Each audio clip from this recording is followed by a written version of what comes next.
అప్పుడప్పుడు ప్రజల్లోకి వచ్చిన ఆ 2-3 రోజుల్లోనే పవన్ చేయాల్సిందంతా చేసేసి నిప్పు రాజేసి మళ్ళీ హైదరాబాద్ వెళ్ళిపోతున్నారు.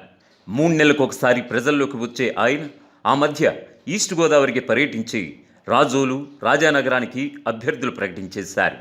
దీంతో పాటు రాజమండ్రి రూరల్ కూడా తమ అభ్యర్థి కందుల దుర్గేష్కి ఇస్తారని తేల్చేశారు.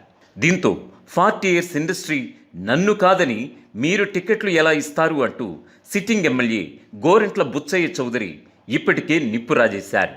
దీంతో పాటు రాజానగరం, రాజోలులోనూ టీడీపీ నాయకులు ఇప్పటికీ గుర్రుమంటున్నారు. ఆ తర్వాత 2 నెలలు గ్యాప్ తీసుకుని విశాఖ వచ్చిన పవన్ విశాఖలో తన కోటా డబుల్ చేశారు.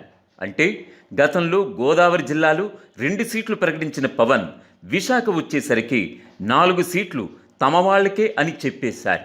తెలుగుదేశంతో పొత్తు ఉన్నప్పటికీ అలా ఏకపక్షంగా టికెట్స్ ఎలా ఇచ్చారో తెలియడం లేదు. కానీ భీమిలికి వంశీకృష్ణ శ్రీనివాస్ యాదవ్ను ఇన్ఛార్జిగా నియమించారు.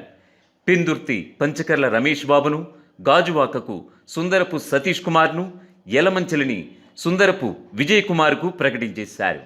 ఇదిలా ఉండగా పెందుర్తి జోలికి ఎవరొచ్చినా సహించేది లేదని టీడీపీ సీనియర్ నేత బండారు సత్యనారాయణమూర్తి ఇప్పటికే కత్తులు నూరుతున్నారు. ఇప్పుడు ఏకంగా 4గురికి దాదాపు టికెట్లు ఇచ్చేస్తుంటే టీడీపీ వాళ్ళు ఊరుకుంటారా?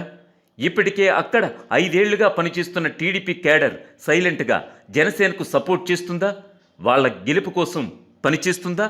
5-6 సీట్ల దగ్గరే ఇంత గొడవ జరుగుతుంటే పొత్తులో ఏకంగా 30-40 సీట్లు పోతే తెలుగుదేశం నాయకులు, కార్యకర్తలు తమ నిరసన ఏ స్థాయిలో వ్యక్తం చేస్తారో తలుచుకుంటేనే భయం వేస్తుందని టీడీపీ సానుభూతిపరులు అంటున్నారు.